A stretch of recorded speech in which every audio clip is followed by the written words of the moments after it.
Hi everyone, welcome to Ways of the World, a brief global history with sources. We are going to begin our study of revolutions of industrialization, 1750 to 1900. And today we're going to start with industrialization, the global context. Okay, industrial Britain. So to the modern eye, this engraving of one of the first and largest copper works in Wales vividly conveys a sense of the dirt, smoke, and pollution of early industrial societies. However, at the time of its publication in 1862, many viewers would have seen in this image a celebration of modern industry and humankind's growing productivity centered on factory production. How is the Industrial Revolution represented in this image? What mood was the artist trying to display? And what might some of the most common criticisms of industrialization be? We see a large number of factories close together, a railroad cutting through the city, crowded living conditions, buildings are very close together, and smoke from factories filling the sky.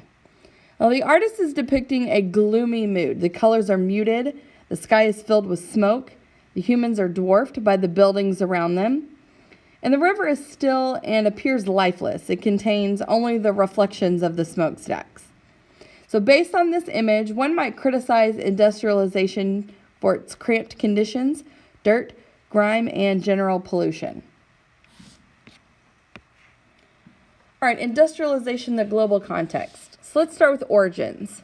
Origins of the Industrial Revolution lay in the population growth and an energy crisis. There's the development of non-renewable fossil fuels for energy, as much greater amounts of energy available. Coal, oil, natural gas, even guano is used. Let's talk about significant technological advances in the 19th century, especially with the culture of innovation. The textile industry, coal-fired steam engine, used for locomotives and even ocean-going ships.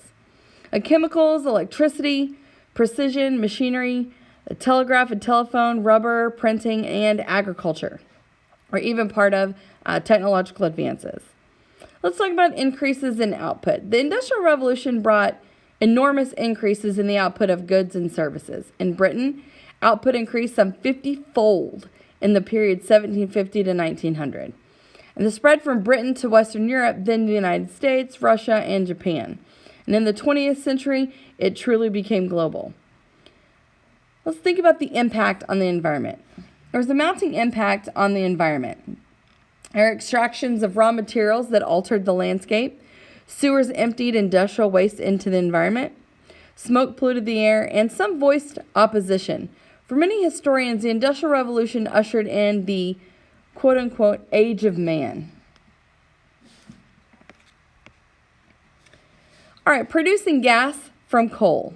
So coal was central to the Industrial Revolution. An early industrial process in Britain involved the burning of coal to produce quote-unquote coal gas used for public lighting.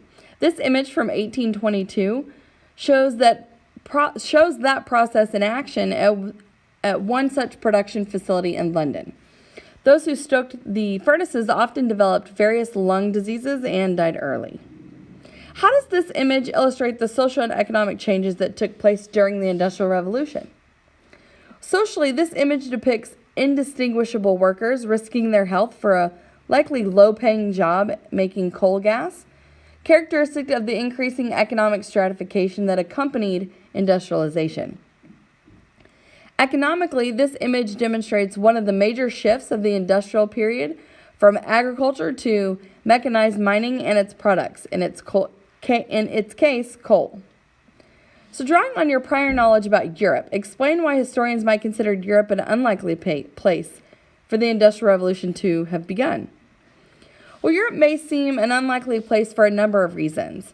Long-distance trade and the intellectual exchange that goes along with trade were limited in medieval Europe, hindering intellectual and technological development for years. Political fragmentation and frequent invasions made life unstable for the centuries leading up to circa 1450. And Europe was not one of the technological or intellectual leaders of the world prior to this time period. And that concludes our study of industrialization in the global context. I will see you guys for the first industrial society.